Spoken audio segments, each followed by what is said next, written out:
하겠습니다.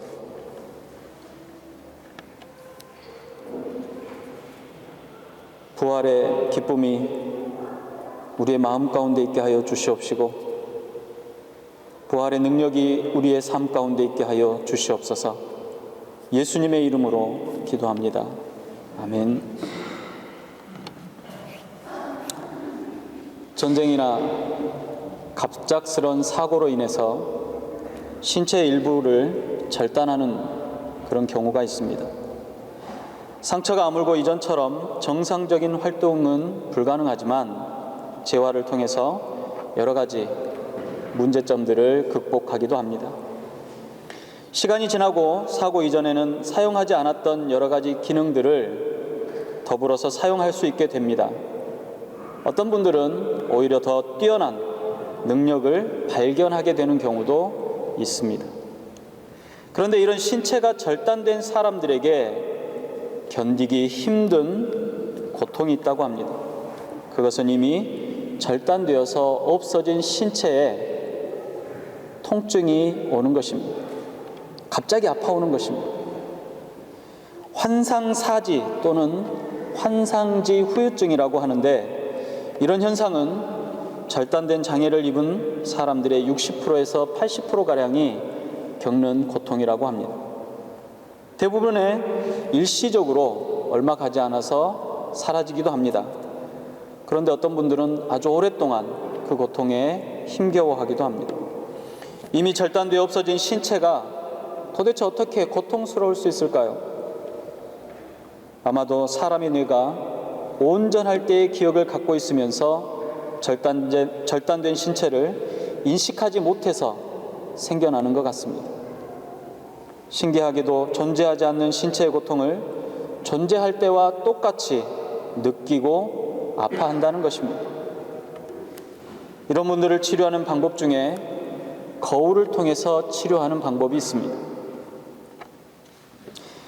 거울을 통해서 절단된 부분이 마치 온전하게 붙어 있는 것처럼 온전한 신체의 반영을 볼 수 있게 만듭니다.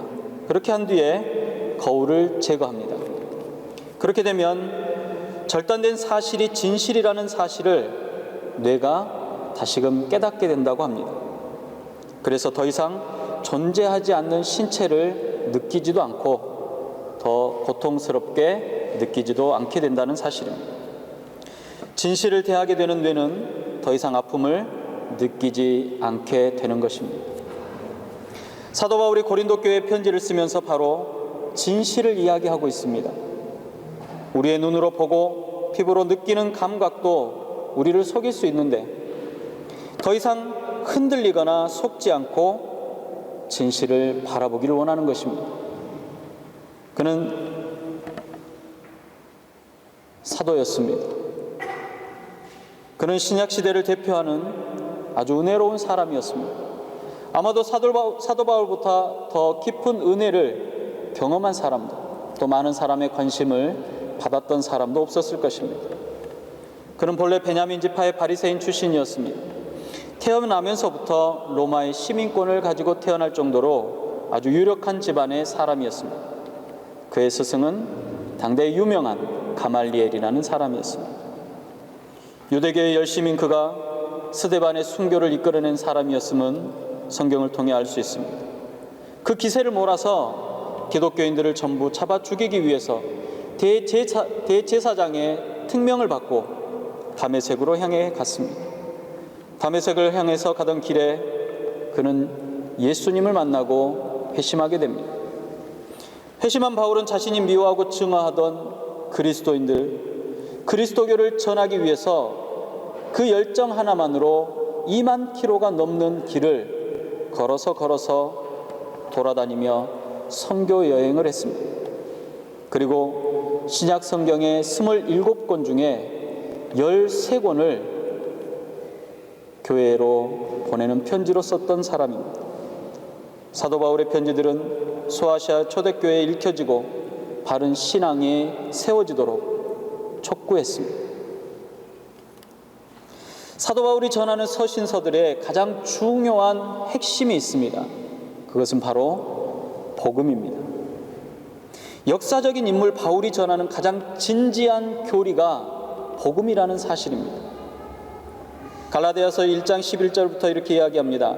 형제들아, 내가 너희에게 알게 하노니 내가 전한 복음이 사람의 뜻을 따라 된 것이 아니라 이는 내가 사람에게서 받은 것도 아니요 배운 것도 아니요 오직 예수 그리스도의 계시로 말미암았느니라 그랬습니다. 이 복음이 고린도 교회 성도들에게와 이를 믿는 우리에게 구원을 가져다 준다고 선포한 것입니다. 예수 그리스도로 말미암은 복음은 하늘에서 뚝 떨어진 것이 아닙니다. 그냥 생겨난 것도 아닙니다. 성경이 증거하는 대로 예수님께서는 여인의 후손으로 이 땅에 오셨습니다. 육신을 입으셨으며 인간이 당할 수 있는 모든 고난과 고통을 경험하셨고 마침내 십자가 위에서 죽으셨습니다. 그리고 죽음에서 부활하셨습니다. 예수님께서는 부활하신 몸을 친히 제자들에게 보이시며 부활의 증거를 확증하셨습니다. 그리고 제자들이 보는 앞에서 구름을 타시고 승천하셨습니다. 재림의 때 심판자로 오실 것을 약속하시고 하늘 보좌에 앉으신 것입니다. 이것이 바로 복음의 핵심입니다. 사도 바울이 전했던 복음의 진수가 바로 이것입니다. 내가 받은 것을 먼저 너희에게 전하노니 이는 성경대로 그리스도께서 우리의 죄를 위해서 죽으시고 장사 지낸 바 되었다가 성경대로 사흘 만에 다시 살아나사 오늘 본문의 말씀입니다. 그리스도께서 죽으시고 그리스도께서 장사되시고 그리스도께서 다시 살아나신 것입니다. 이것이 바로 복음입니다. 복음은 예수님께서 모든 인류의 죄를 위해서 죽으셨다는 역사적인 사실입니다. 그리고 예수님께서는 죽은 자 가운데서 다시 살아나셨습니다. 이것이 복음의 내용이라고 그랬습니다. 그리고 바울은 그리스도께서 죽은 자 가운데서 살아나셨다는 사실을 이미 이전에 고린도 교인들에게 전했었습니다. 교회의 존재 목적은 복음이 되시는 예수 그리스도의 죽으심과 부활을 증거하는 것이기 때문에 그가 전했던 복음에는 이 사실이 하나도 빠짐없이 전해졌던 것입니다. 만약 예수님께서 부활하지 않으셨다면 초대교회도 존재할 수 없을 뿐만 아니라 지금 우리의 교회도 존재할 수 없습니다. 그러나 이 모든 사실이 성경의 예언대로 이루어져서 구약의 모든 약속을 성취하셨습니다. 바울이 복음을 전하던 당시에는 주님의 부활을 증거해 줄 수 있는 많은 이들이 존재했습니다. 바울이 전하는 복음의 기초는 바로 생생한 증인들의 증언과 친히 그를 만나셔서 거역하는 자에게 복음의 전도자로서의 삶을 살 수 있도록 변화를 주셨던 예수님이 계셨습니다. 자신의 종교적인 열심으로 달려가던 다메섹 길목에서 친히 만나주셨고 그를 복음의 전도자로 사용하시는 주님의 사랑을 그는 한마디로 표현했습니다. 나의 나 된 것은 오직 하나님의 은혜입니다. 바울이 복음을 전하지 않고는 견딜 수 없는 이유가 바로 주님의 은혜라는 사실을 고백한 것입니다. 파괴자요 포악자인 사울이 복음을 전하는 전도자요 사역자인 바울로 설 수 있게 된 사실은 오직 하나님의 은혜가 아니면 설명할 수가 없다는 것입니다. 바울이 전하는 복음으로 인해서 일어나는 모든 일들이 바울의 공로가 아니라 함께 하신 하나님의 은혜라는 사실을 교회가 알기를 원했던 것입니다.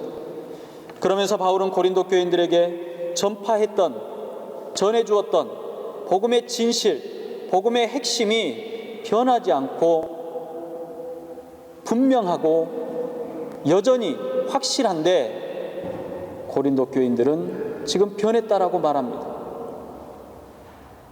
변해버린 그들을 책망하고 있는 것입니다.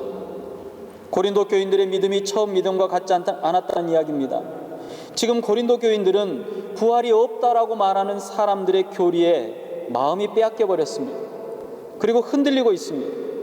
복음의 핵심인 부활의 사실을 그저 지나가 버린 예전의 일, 과거의 어느 시간의 사건이라고 생각한 것입니다. 그리고 그 부활이 실제적인 사실임을 이제는 믿지 않으려고 하고 혼란스러워합니다. 바울이 전하는 복음이 벌써 2000년도 넘게 전해지고 있습니다. 우리는 지금 생존한 많은 증인들의 증언과 직접 대면한 예수님의 계시를 전하며 복음의 기쁨을 외쳤던 사도 바울의 글을 읽고 묵상하며 나누고 있는 것입니다. 주님의 부활하심으로 세워진 교회는 역사상 가장 빠르게 전 세계에 세워지고 있습니다. 그런데 우리의 교회에 부활의 기쁨이 없습니다.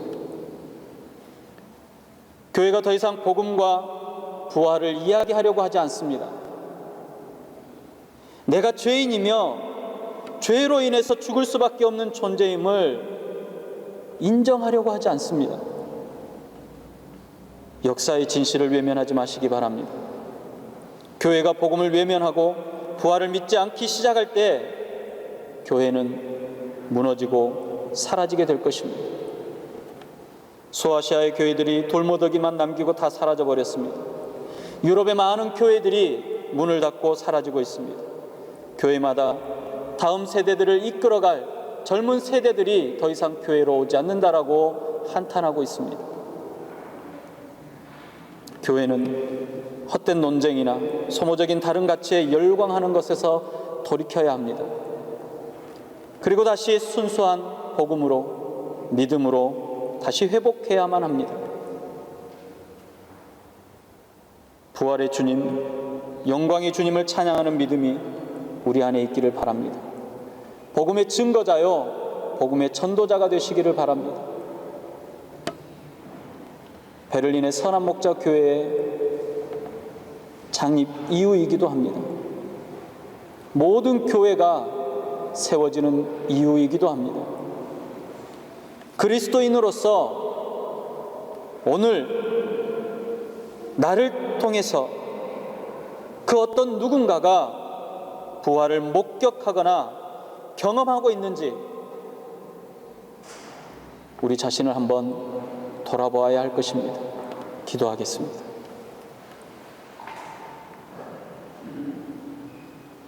주님의 부활을 목격했던 증인들이 여전히 허다하고 친히 바울을 만나주셨던 예수님의 음성이 귀에 쟁쟁할 때 그때에도 많은 사람들이 복음을 인정하려고 하지 않고 복음을 부인하며 복음의 다른 복음들을 집어넣으며 흔들리려고 하고 주의 복음에서 떠나는 경우가 너무나 많았습니다. 2000년이 지난 오늘에도 여전히 동일합니다. 우리는 여전히 미련하고 어리석고 여전히 복음에 대해서 확신하지 못합니다. 그러나 주님, 2000년 전에 주님의 부활을 목격하고 도저히 가만히 있을 수 없어 견딜 수 없는 마음으로 그리스도를 전했던 복음의 전도자들처럼 오늘 우리에게도 주님의 음성을 들려주시고 주님의 부활을 경험하게 하시며 주님의 부활을 마음 가운데 생각하도록 허락하여 주시옵소서. 이 부활의 신앙이 우리의 삶을 변화시키게 하여 주시옵시며 주님의 부활을 전하지 않고는 견딜 수 없는 마음을 허락하여 주시옵소서. 이 마지막 때에 누가 주님의 부활을 증거하겠습니까? 누가 주님의 부활을 보여주며 누가 주님의 부활을 알리겠습니까? 바로 이 말씀에 순종하며 진실을 따르기를 원하는 주의 백성 한 사람 한 사람일 것입니다. 바로 내가 여기 있다라고 말하며 하나님께 나아갈 수 있는 믿음이 있게 하여 주시옵소서. 부활의 소망과 능력이 되시는 우리 구주 예수님의 이름으로 기도드리옵나이다. 아멘.